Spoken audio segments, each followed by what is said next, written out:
এটা হইতেছে গিয়ে সেই দিনকার ভিডিও যেদিনকে আমরা প্রথম দিন কোয়েল পাখি কিনতে গেছিলাম কিন্তু পাইনি। আর ঘরেরও কিছু টুকটাক কেনাকাটা আসলে এগুলোর জন্যই রেডি হইয়া রাস্তায় উঠে গেছি। তো শুরু হইতে কোনি আপনারা দেখলেন। আর হুন্ডারে উঠার পর আর ভিডিও শুট নেওয়া হয়নি, একবারে দোকানে গিয়ে ভিডিও শুট শুরু করছি।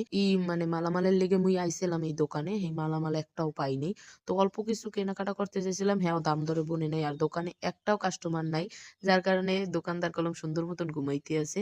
আর যে জিনিসটা মোর পছন্দ হইতে আছে সেই জিনিসটার দাম কলম অতিরিক্ত পরিমাণে বেশি চাইতে আসলে।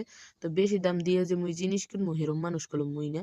আর মুই এই জুজুর গুলা দেখতে আসলাম, মোর আবার চাউল বাস দিয়ে জুজুর গুলা লাগে। তারপরে পিঠে মিঠে হেজ দুধেতেও এই জুজুর গুলা খুব উপকারী। মুই এর আগেও একটা জুজুর নিয়েছি, সেটা কলম মুই মোর হাওড়িরে দিয়ে দিছি চাউল বাস দিয়ে বিললে। তো এই দামের লগে এই দাম টোটালি বনতে আছে না, প্রায় 100 টাকা দাম বেশি চাইতে আছে, যার কারণে মুই রাগ হয়ে জুজুর গুলা লই নাই। গাইস আমার মনে হয় কি জানেন, মুই মনে হয় ভুলটাই মেয়ে পড়ছি। হ্যার মনে হয় ঘুমের ডিস্টার্ব হইতে আছে, বেদিক হইয়া হে উল্টো পুল্টো দাম কইতে আছে। মুই কলম সেই দোকান ত্যাগ করে চলে আইছি পাখির দোকানে। আর এই লইয়ে 4 নম্বর দোকান চলতে আছে। মোরা কলম 3 দোকানের এক দোকানেও পাখি পাই নাই, দেখি এই দোকানে পাই কিনা। যা আজ মনে মোর রাশিটাই খারাপ, 3টে 4টে দোকান করলাম, একটা দোকানেও পক্ষী পাইলাম না। এখন কি করবো কন্ত? যার দোকানেই যাই হেই কইতে আছে 2 দিন পর আর পাখি আনিয়ে দিমু হানে। হ্যাঁ সব পাখি আছে, খালি কোয়েল পাখি নাই। যাক দুঃখের ব্যাপার, কর কিছু নাই। সব পাখিগুলার একটু একটু করে ভিডিও করে রাখলাম, বাড়তে যেই দেখবো অনেক। সারা দুপুর ঘোরাফেরা করলাম, ঘোরাফেরা করতে করতে সন্ধ্যা হয়ে গেলে কামের কাম কিছুই হইলে না। কিন্তু খাওয়ানে কি মিস আছে গাইস? খাওন তো মিস করন যাইবে না। ও দুর্গুনে আইসি না খাই কি বাড়তে যাবো, মাথা নষ্ট। তো মোর আবার বার্গার পছন্দ, মুই আবার বার্গার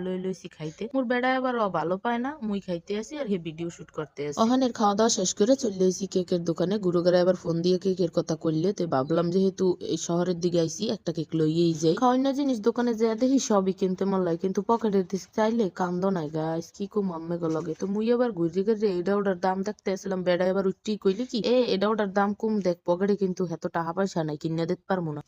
বেড়া ঠিকই কইছে, যা কিনতে পারবো না হের দিক চাইয়ে লাভও নাই। অবশেষে মোরা এই কেকটাই সিলেক্ট করছি। কেকটা আসলে 1 পাউন্ডের আর দাম নেছিল 800 টাকা। বাড়ির লেগে একটা দইও লইছিলাম, কারণ দই আমার খুব পছন্দের খাবার। এটা হইতেছে যে পরের দিন সকালের ভিডিও। তো রাইতের বেলায় বৃষ্টি হয়েছিল, বৃষ্টি হয়ে যাওয়ার কারণে কার্টুনটা তেনাইয়া এই এরপর বইয়ে পড়ছিল কেকের উপরে, যার কারণে কেকটা বেগা সেগা হয়ে গেছে। করার কিছু নাই, গুরুগারের রাত্রে দেখাইতে পারিনি, ওরা দুজনই ঘুমাই গেছিলে। আর কেকটা যে বেগাছে সুন্দর, যে কেকটার লুকটা সেটা কিন্তু মোর গুরুগারায় দেখতে পারেনি, বেগা সেগা লুকটাই তারা দেখছে। অবশেষে কেকটা কাইটতে খাইতে বয়ে পড়ছি, 4জনে মিললে সুন্দর করে খাইলাম। কেকের ফ্লেভারটা ভালো আসলে, কিন্তু কেক ক্রিমের পরিমাণ একেবারেই কম আসলে। যাই হোক সব মিলিয়ে কেকটা মোটামুটি ভালোই আসলে। আর আজকের মতো এহানি চলে যাইতে এসি, জানি না কালকে আবার ভিডিও দিতে পারবো কিনা, কারণ নিঃশ্বাসের তো বিশ্বাস নাই। আল্লাহ হাফেজ, আসসালামু আলাইকুম।